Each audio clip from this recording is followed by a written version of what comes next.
Hello, my name's Sheila Hancock, and my grandson Jack was diagnosed with a brain tumour when he was 4 years old. It was our daughter Trudy. She had a 4-year-old son, Phoenix. It's my daughter Sophie. She's just 3 years old. It was my mother. She was 59.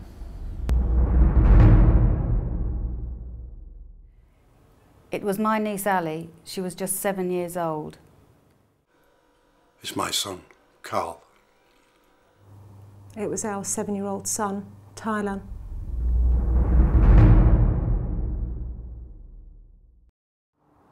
It's me. It's me.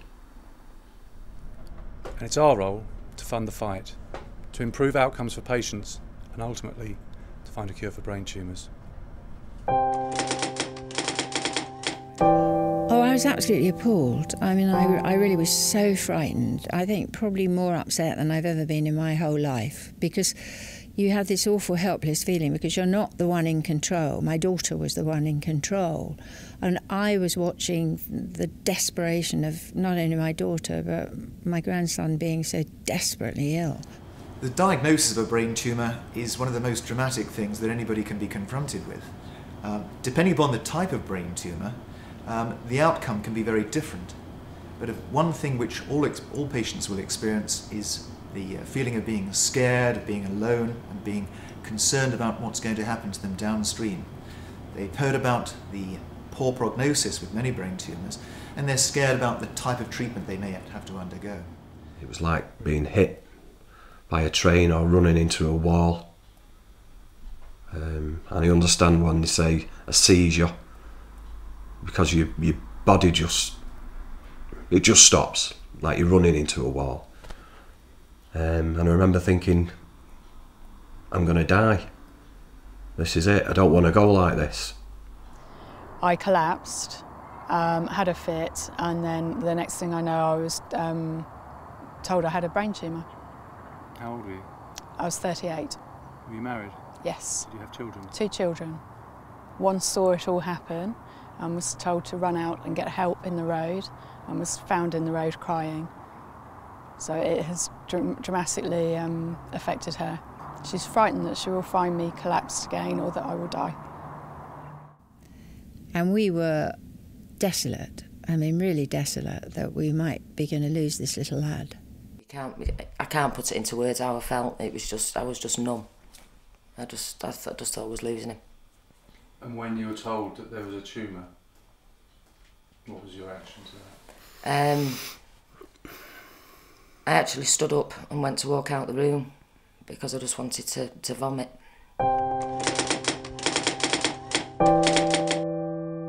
Just before they allowed me to go home, they told me I'd got a tumour, which was devastating. A miracle man at Great Ormond Street did a massive operation. I think it was about 8 or 9 hours.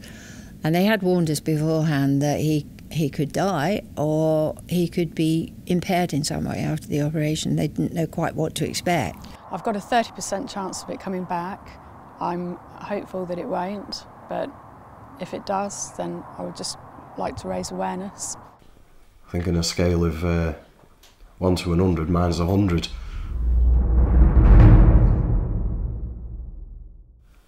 I remember asking the consultant, if you're telling me this, how long do I have? So naive. And the consultant says, well, we're going to do this treatment. If it's unsuccessful, 12 months. If it's successful, up to 5 years. So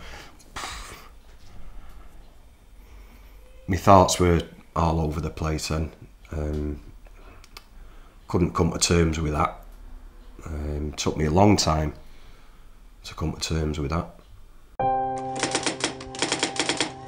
I discovered how little research is funded. I mean, it gets, I think, 1% of the whole of cancer research.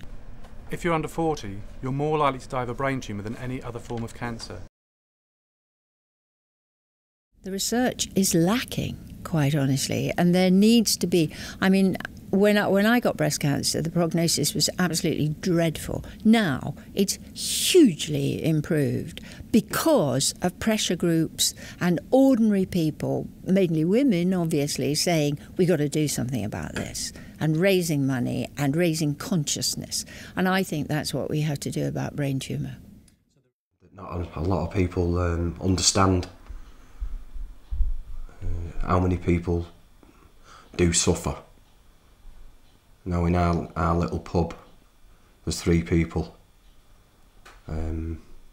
Myself, a guy who's a little bit older than me, and a young kid who sadly passed away.